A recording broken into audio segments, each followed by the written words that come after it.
Take it there, who gon' take it there, who gon' take it there, who gon' take it there? Electricity, electricity, electricity, electricity.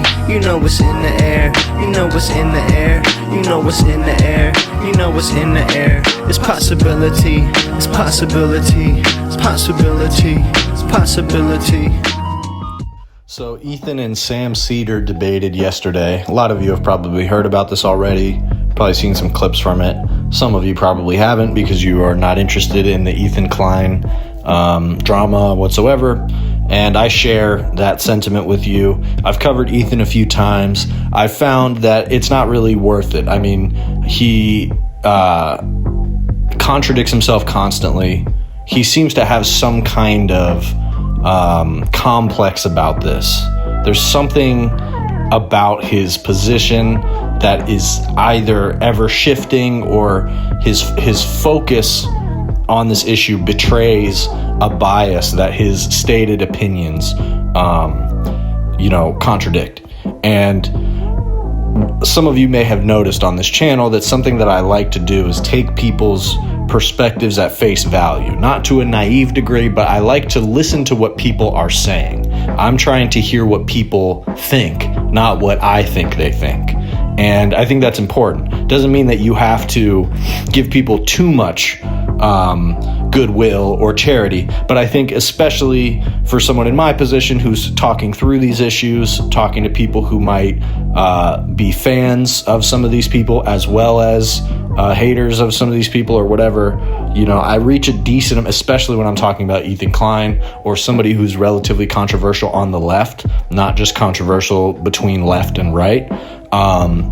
There's a variety of perspective, and my interest is not really in only talking to one side of any given debate, but I've found that talking about Ethan is more trouble than it's worth, because in trying to extend that charity to Ethan, it's never enough for the people who like him. And, I tend to get a lot of criticism for people who think that I am taking his positions in too much good faith. And I'm coming to kind of agree with that criticism. I mean, I think in general, it's a good principle to have, that you should listen to what people are actually saying and not what other people say they're saying, or not characterizations of what they're saying, but listen to their position and then decide why you disagree with it. Because even if you never change your opinion at all, at least you're accurately refuting what they have to say and not refuting some kind of cartoonish version of what you think they have to say. But yeah, with Ethan, it can just be difficult because I think he's trying to split the difference on the Israel-Palestine issue. For anyone who doesn't know, that's what this whole thing is about. Ethan is, he wants to split the difference between being anti-genocide in Gaza, being pro-Palestine, and not being explicitly anti-Israel or anti-Zionist. And I think that is a very accurate characterization of his position. So the big main event in this whole thing is that Ethan and Hasan are going to debate on Friday, supposedly. There's been a ton of, hullabaloo about this. They were friends. They had a falling out essentially over the issue of Israel-Palestine. Ethan made a big video about how Hasan is a secret terrorist and, he's anti-Semitic. Ethan has definitely called Hasan anti-Semitic many times. And so he spoke to Sam Seder as a precursor to that debate. I'm not really sure why. It seemed like something he really wanted to do. And I think Hasan somehow reached out to Sam and facilitated that. I don't really know what the purpose of that is. If I had to guess, I think that Ethan probably wants to get a sense of the kind of things that Hasan might say from somebody who's not going to be as hostile and as unforgiving towards Ethan as Hasan is going to be. Because Hasan is sick of Ethan's shit. A lot of people are. And I think the main reason for it is because Ethan wants to split the difference between believing that, what Israel's doing in Gaza is objectively wrong, but also believing that there's good in the hearts of the Israeli people. And I think that Ethan wants to believe that the Israeli people are not synonymous with what's happening in Gaza. In other words, that they don't support it.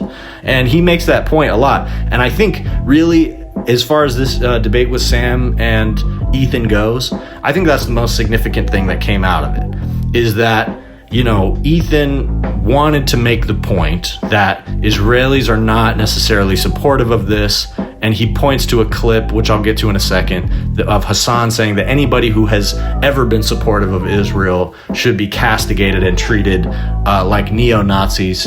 But the real core of his contention with not just Hasan but Sam is not that, you know, Israel is somehow justified in what it's doing in Gaza, but rather that the entire Israeli people cannot be lumped in with what's happening in Gaza, and that referring to it that way, referring to Zionism as a blanketed statement and referring to the Israeli people as all, you know, inherently supportive or complicit in what's happening is anti-Semitic. That's essentially that's as accurate as I can be about what Ethan's perspective is. But in this debate, in a pretty short amount of time, Sam, you know, talks about some statistics about what people in Israel actually believe, some polling about it, as well as Ethan just straight up agreeing to the idea that most people in Israel are okay with what's happening in Gaza.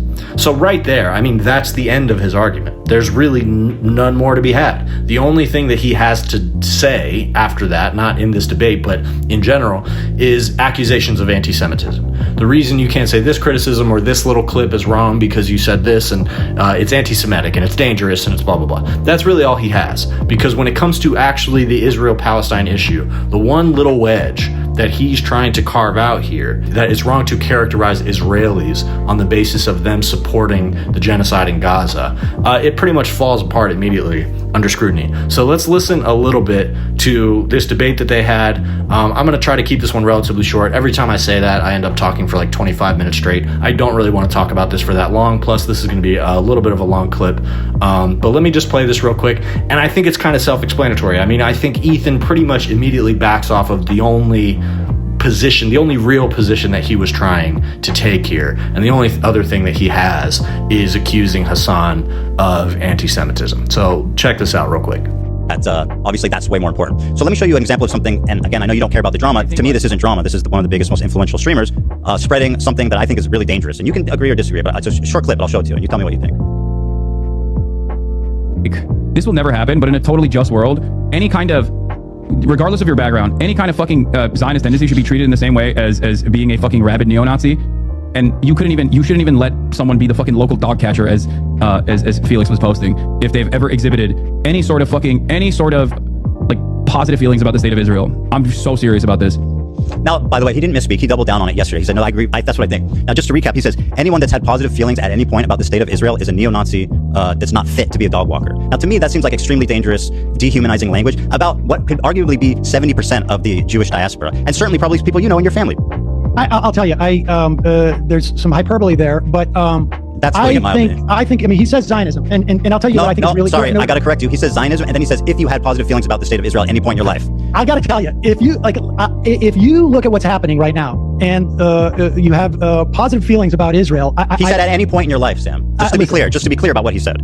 Would I have said at any point in his life, someone's life? But I just think this is such a petty, like the idea that we're going to police. Hold on, let me respond. You want me to respond to this? Like I say, I don't care about this, but if you're going to force me to respond to it, what Israel is doing right now is so far beyond the idea that someone says any time in your life or not or whatnot. He's talking about Zionism, and frankly, I think it's very difficult for me to understand how someone could have positive feelings at this time. Now, you want to say in the past and what? Okay, yeah. Like I say, I will grant you at any time in your life that is too broad a step away. Let me finish. Yeah. But see, you go in and you're making this about anti-Semitism by doing this hopscotch about a poll that people had positive feelings that Jewish people do, and then therefore he is anti-Semitic. And honestly, that type of conflation, I think, is so dangerous and so disingenuous. I mean, I don't want to get too passionate about this, but I'll tell you something. I have had a guy who went to my bar mitzvah, my sister's bar mitzvah, my kid's bar mitzvah, sat at Passover with me 3 or 4 times, call my father and ask him if I'm anti-Semitic. Now, this is just that is just an example, an illustration of conflating when he's clearly talking about Zionism. Was it hyperbole to say any time in life, whatever? The fact of the matter is this conflation is dangerous for Jews.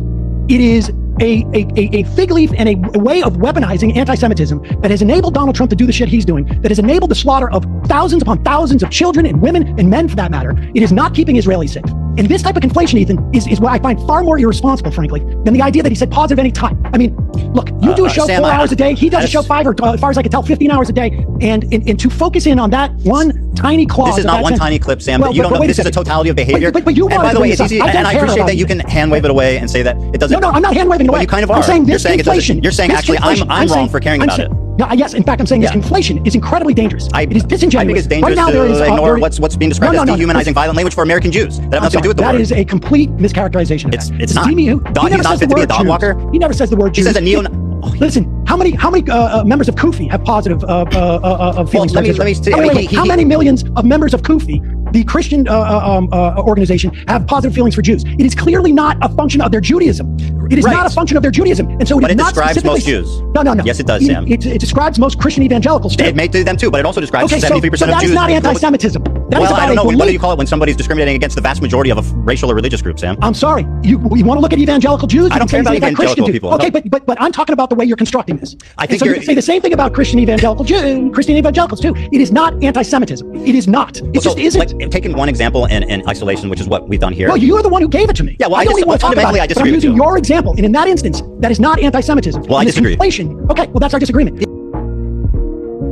Their agenda has been, it has been quite clear, their agenda has been, since Ariel Sharon walked on the Temple Mount and tried to scuttle peace talks, the agenda since the assassination of Rabin by arch-Zionists in Israel, the agenda has been to bring about this moment.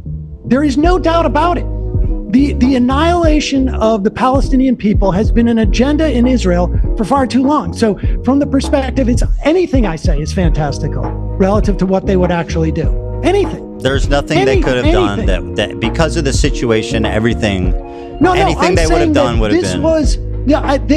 There was no plan that on this day they were going to do this. But if you go back 10 or 15 years ago and look into Bibi Netanyahu's brain, the idea that this is ultimately going to happen was definitely the agenda. What, in terms of like attacking Gaza or inciting an attack? I would imagine both, frankly.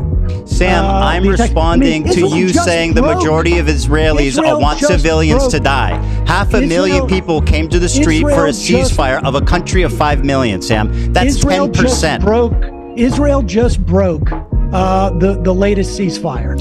Okay, where is the political response from the Israeli people? I mean, the idea that Gazans can be held responsible for an election that happened 18 years ago. Sam, you said the majority of Israelis want civilians to die. I think the majority of Israelis do not have a problem with what's going on in Gaza. I think that unfortunately might be true to the extent that they've gotten. Well, then we agree. They've gotten much more radical. Unfortunately, tragically, everybody's been a lot more radicalized since October 7th. That's tragic. This Pew research, 39% say Israel's military response against Hamas in Gaza has been about right. 34% say not gone far enough. Sure. Now, granted, that was in May of this past year, so maybe that's changed. I would hope, but that's all the most recent data. I know that the sentiment 40% last year said that Israelis should govern the Gaza Strip. I know that people. I don't know what's left now. Yeah, I agree. It's tragic what's happened, because I agree with you that they've become jaded and they've become very comfortable with the idea of violence happening there in general, right? And I think it sucks. I think it sucks is an understatement. I think it's tragic, and I don't know what.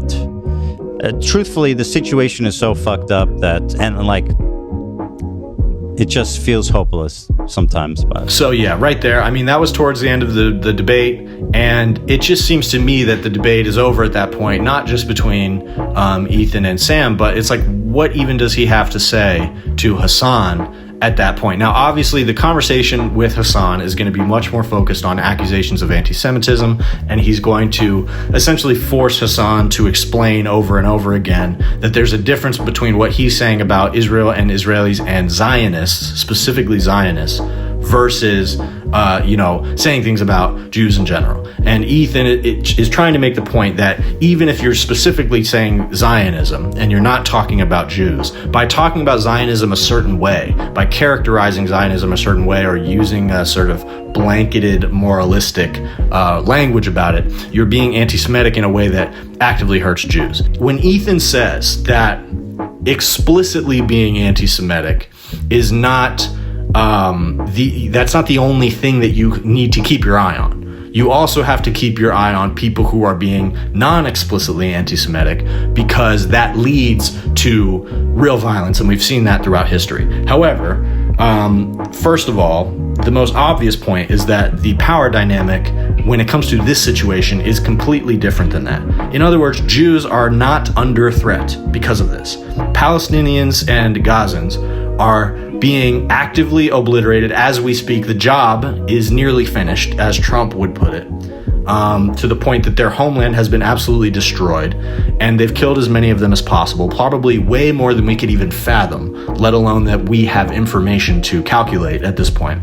And to the extent that anti-Semitism has cropped up because of this, or that people are opportunistically using this moment in history in order to, hammer away at anti-Semitic narratives. That's true, but there's no regime right now that comparable to Israel that is planning to do some kind of large scale attack on Jewish people or even Israeli people in the way that Israelis are doing to Gazans. And so I know that Ethan understands that because he's paid lip service to that. He says that in this debate. I know that he understands the difference there. But what he keeps saying is that it's different. It's separate issues. And anti-Semitism in America is not acceptable, whereas the genocide in Gaza is also not acceptable, and that those are two separate things. However, the problem that Ethan keeps facing is that he mostly is talking about anti-Semitism. And so he keeps getting caught in this loop where because something Hasan said causes him to spiral, or because something that people are accusing him of saying causes him to spiral, he gets lost in talking about the issue of anti-Semitism and trying to tie it to anti-Zionism and trying to split hairs there. That becomes his main focus. And clearly that's what he mostly cares about. I believe that he does not think that wholesale slaughter of Palestinians is morally correct. However, clearly his focus has mainly been on whether or not people are being anti-Semitic. He's trying to refocus the conversation on anti-Semitism at a time where Palestinians and Muslims are not just under threat because of rhetoric. It's not some hypothetical threat. It's an actual genocide that's happening. And it's partially empowered by the fact that there are so many Zionists out there who are not just willing to call you an anti-Semite because you criticize Israel. They're willing to do anything they can to silence you. They're willing to deport you. They're willing to try to get you killed. They're willing to try to get you castigated, jailed by your government, silenced. That's the state of Zionism currently. And so I think the problem that Ethan is facing, that he is not going to get out of this fucking spiral until he grasps onto, is the fact that by focusing on by constantly refocusing the conversation on anti-Semitism, you are making it look like you are distracting people from the Palestinian genocide. And it would be more ideologically consistent for him to do that without paying lip service to the idea that Palestinians are being genocided. But he wants to have it both ways. He wants to be pro-Palestinian, he wants to be anti-genocide, while also constantly talking and finding tiny little moments of anti-Zionist rhetoric to say this is anti-Semitic. One thing that I think that is annoying that happens in this debate on both of their part, although I think Sam is correct and Ethan is mostly wrong, But this idea of like dangerous rhetoric, that's dangerous. What you're saying is dangerous. No, what you're saying is dangerous. I think that just falls flat for me, because it's like, it's dangerous. What are we talking about? Like, I understand the idea of rhetoric. Certain rhetoric is like anti-Semitic in a way that's dangerous. It led to the murder of millions in Europe. There's no denying that. So there is rhetoric out there that's dangerous. But also, is that really what the fuck we're talking about right now? We're talking about an act of genocide that's currently happening. Currently, right now. And so I think that Ethan trying to find justification to believe that Israel as a project is justifiable even in the face of the abject murder of as many Palestinians as possible, I think that it's dooming him to this loop of, you know, wanting to be on the righteous side of this issue by defending his people against anti-Semitism, and not understanding why people are perceiving that as him, you know, essentially being Zionist or running cover for Zionism, or, you know, trying to refocus the conversation away from the genocide of Palestinians.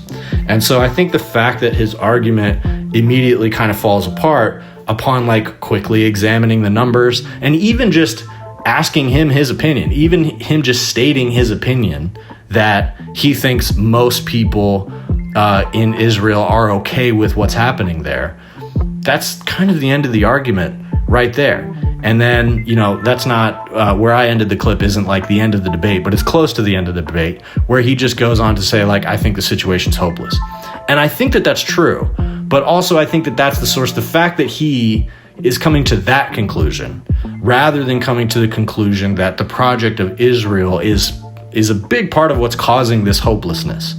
It's entirely possible, Mr. Ethan, that the hopelessness you're perceiving here is that it is impossible for a state like Israel to exist in the way that Israel does without causing this type of genocidal and, you know, endless and solutionless problem. You know, I think at this point it's not worth viewing Ethan as an ally on this issue, because if he was an ally, then he would not have spiraled over and over and over again trying to find ways to justify splitting the difference. And so, you know, that's the long and short of it. We'll see what happens from here. I think hopefully after this debate happens, maybe I can stop covering Ethan, because I do think it's a good opportunity to talk about the issue of Israel-Palestine, but also, you know, Ethan just kind of like, I don't think he really provides much value as a media figure. I don't think he's particularly smart on this issue, and I think it's just overall been a distraction. So hopefully this video has provided some kind of clarity there rather than just being more of a distraction. But at this point, it's kind of impossible to navigate either way. So who knows? If you like this video, please like and subscribe. And if you really want to support, consider becoming a member. That's the best way to support this channel. Posting all kinds of content there, like book reviews, movie reviews, music. If you like the beats that play in the back of these podcasts, all of that's posted there. Plus my EPs. I just dropped a new EP called Dead Internet Theory. That's available on all streaming platforms, and that was available first for members only. So if you want access to that, become a member. And if there's other stuff that you'd like to see as members only content, let me know and we'll figure some things out.